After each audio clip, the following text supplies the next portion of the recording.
Nah, kembali lagi di CHK, cerita horor kita. Dari kemarin nih, DM kita nih, Instagram kita nih banyak banget masukan dari teman-teman. Saya sampai bingung nih mau ceritain yang mana dulu. Tapi yang pasti, yang duluan nge-DM kita, itu yang kita ceritain. Kali ini ceritanya datang dari negara tetangga kita, yaitu Malaysia. Jadi sahabat kita yang dari Malaysia ini punya cerita horor yang mau dibagikan di CHK. Yaudah, gimana kisahnya? Langsung aja, check it out.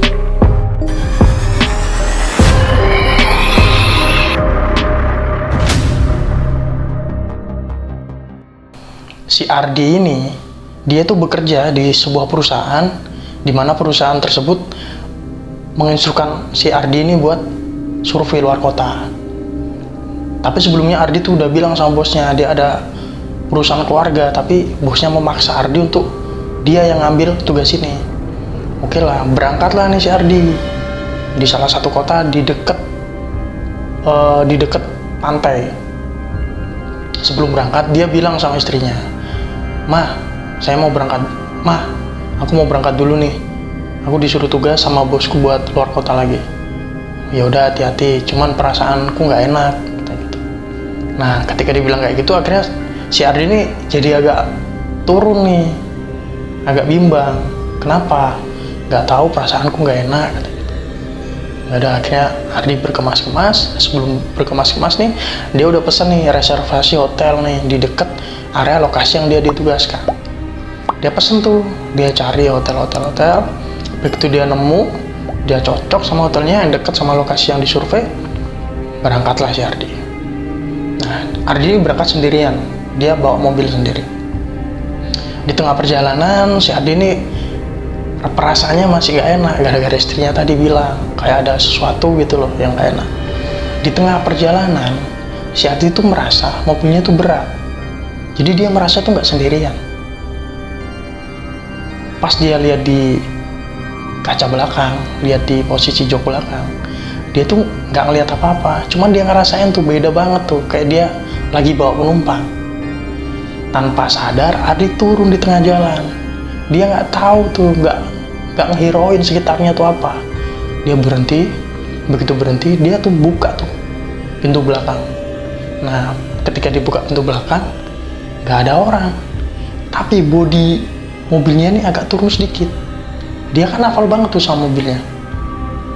Langsung si Adi ini kayak baca-baca doa lah intinya. Begitu dia langsung lanjutin perjalanan. Ketika di tengah perjalanan, dia tuh masih ngerasa gak enak. Akhirnya dia berhenti tuh di sebuah pom bensin. Ketika berhenti di sebuah pom bensin, dia ke toilet. Pas di toilet, dia itu ngerasa kayak ada yang ngikutin dari belakang. Ketika si Ardi ini noleh, di belakang tuh kayak ada anak kecil. Anak kecil paling seumuran 5-6 tahun gitu. Dia tuh ngeliat ke arah mukanya Adi, kayak minta tolong. Cuma dia nggak bisa ngomong. Akhirnya Adi memberanikan diri nanya, "Ada apa, Dek? Mau kemana?" Dia diem aja di situ, nggak jawab apa. Ya udah, akhirnya Adi masuk ke toilet. Setelah masuk ke toilet, dia selesai nih, udah selesai. Akhirnya dia lanjutin tuh perjalanan. Jarak dari pom bensin ke hotel tersebut itu masih jauh, masih sekitar 2 jam perjalanan. Akhirnya Ardi ini mau sampai nih ke hotelnya nih, ke tujuannya. Tapi di maps itu apa ya, daerah itu kayak masih belum ada rumah. Tapi navigasinya, mapsnya itu arahnya ke arah situ. Begitu dia sampai, dia ngelihat hotelnya tuh sepi banget, kayak nggak ada kegiatan. Akhirnya dia masuklah ke resepsionis. Dia check-in, dia tanya sama resepsionis, "Mbak, ini hotel kok sepi banget ya? Biasanya kan rame, ini kan juga hari weekend gitu." "Enggak, Pak, ini juga lagi sepi akhir-akhir ini." Akhirnya Ardi ditunjukin ke kamar lantai nomor 3. Sampailah Ardi di lantai nomor 3 ini. Tapi dia nggak lama dari itu ditelepon sama customer service. Katanya, "Pak, maaf, hotel kami sedang ada perbaikan, jadi kita batalkan untuk reservasinya." Akhirnya Ardi marah tuh, komplain dia. "Loh Mbak, saya kan sudah bayar." dibalikin lawangnya. Karena Adi ini udah merasa capek banget, dia nyari lah penginapan dekat-dekat situ. Ketika nyari, ketemulah penginapan dekat situ. Jadi bentuknya itu kayak motel gitu kecil. Ketika sampai di motel, motelnya ini rame banget, kayak udah banyak lah kamar tuh kayak terisi penuh. Reservasi di situ. Dia ini baru saja nyampe di depan pintu kamar, dia mencium bau aroma melati wangi banget. Lah, akhirnya si Hardi ini kan, masa ini sih yang dibilang istriku tadi, kok katanya ada perasaan yang gak enak. Tanpa pikir panjang, Adi kan capek banget tuh, dia tidur. Pas lagi mau tidur, di kamarnya ini kayak ada yang gedok-gedok pintu. Tok tok tok tok tok tok. Pas begitu dibuka, ternyata resepsionisnya. Ditanyain si Hardi, udah ngobrol, itu Hardi masuk lagi. Ketika Adi masuk toilet, pas dibuka, di bawahnya itu ada kepala.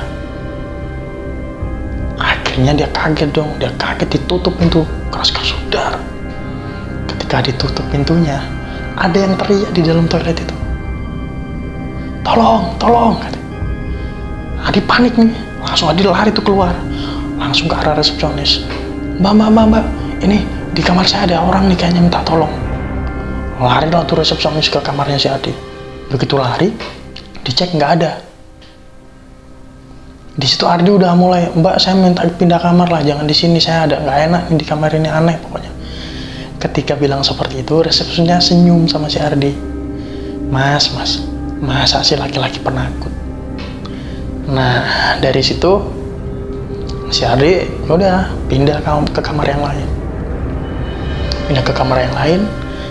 Begitu masuk, nih nggak ada tuh bau-bau aroma melati lagi. Tapi anehnya, kamarnya ini kayak lama nggak dihuni. Jadi baunya tuh kayak bau apa ya? Kayak bau air gitu loh, kayak lembab gitu. Nah, anehnya lagi, kamarnya si Ardi ini yang dia baru pindah ini, itu ada lukisan perempuan, kayak lukisan perempuan lah intinya, lukisan perempuan sendiri. Nah, ketika dia masuk tuh, kayaknya dia tuh melihat lukisan tuh, lihat tuh matanya dia, kayak dia tuh natap, kayak natap tatapan gitu. Ketika dia jalan, dia tuh kayak ngikutin matanya. Dari situ Adi mulai nggak enak lagi perasaannya. Ditelepon lah sama istrinya, masnya udah di mana? Udah, aku udah pindah di hotelnya tadi ada masalah. Begitu udah selesai, dia mandi mau tidur. Ketika mau tidur, dia ngelihat kaki kayak diselimutin, jadi nongol kakinya doang tuh. Akhirnya dia kan, loh, siapa ini? Udah takut tuh dia, karena ada siapa? Ini pasti aneh nih. Ketika dibuka itu nggak ada apa-apa teman-teman. Akhirnya si Adi tidur. Ketika tidur, dia mimpi. Mimpinya itu istrinya dan anaknya itu dibunuh. Akhirnya tanpa refleks kaget, dia langsung tengah tidur dia telepon istrinya, kamu di mana, nggak apa-apa kan? Adik gimana, nggak apa-apa kan? Dia bilang nggak apa-apa. Dia bilang kalau dia mimpi jelek.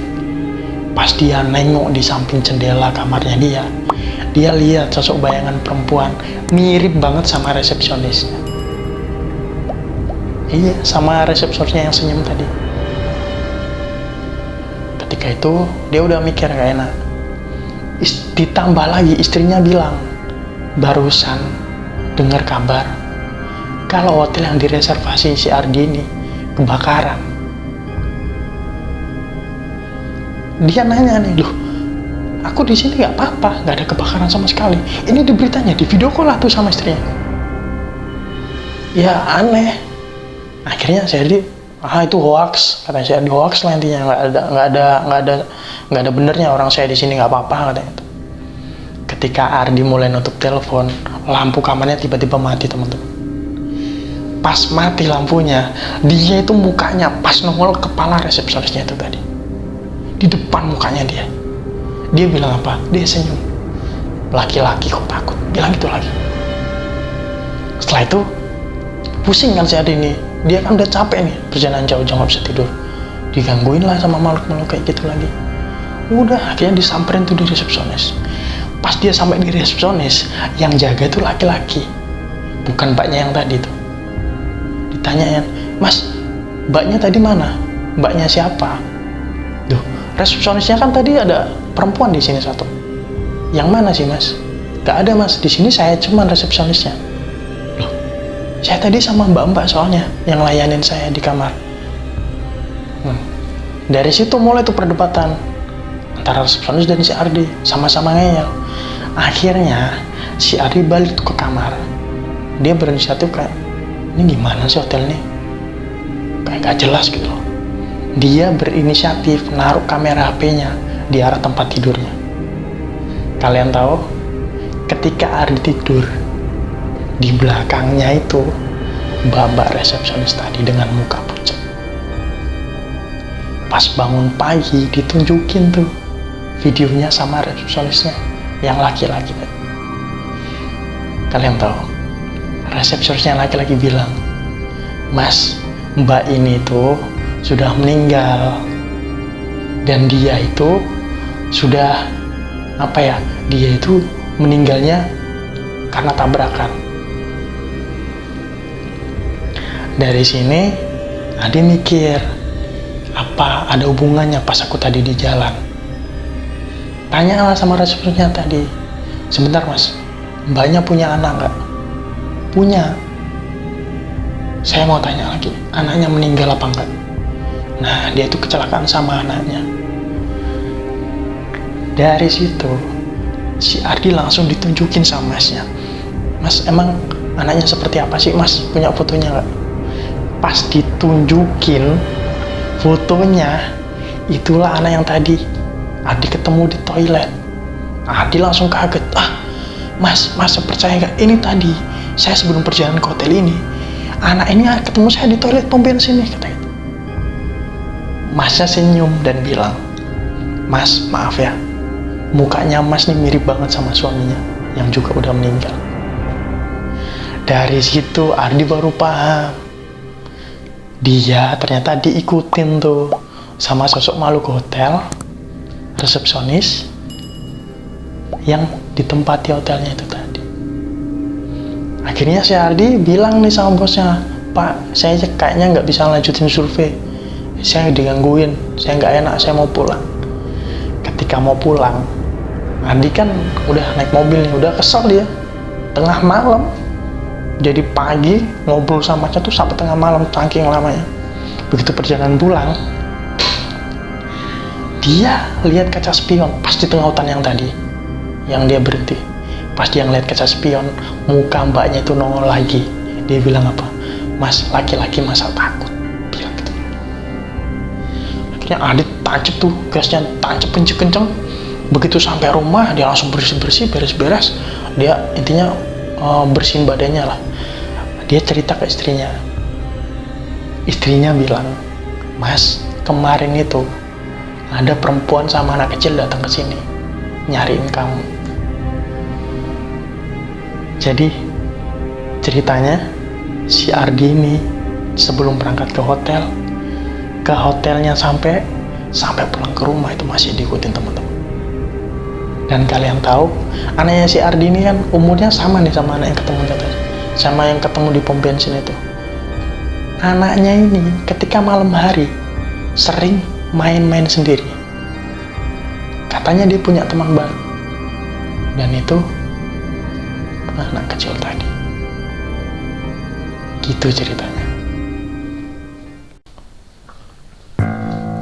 Nah, itu tadi kisah horor dari teman kita. Nah, buat kalian nih yang punya cerita horor atau cerita mistis yang mau dibagiin di CHK, langsung saja bisa di DM di Instagram kita atau email di bawah ini. Jangan lupa like, komen, subscribe, dan share ke seluruh dunia agar CHK semakin berkembang, guys.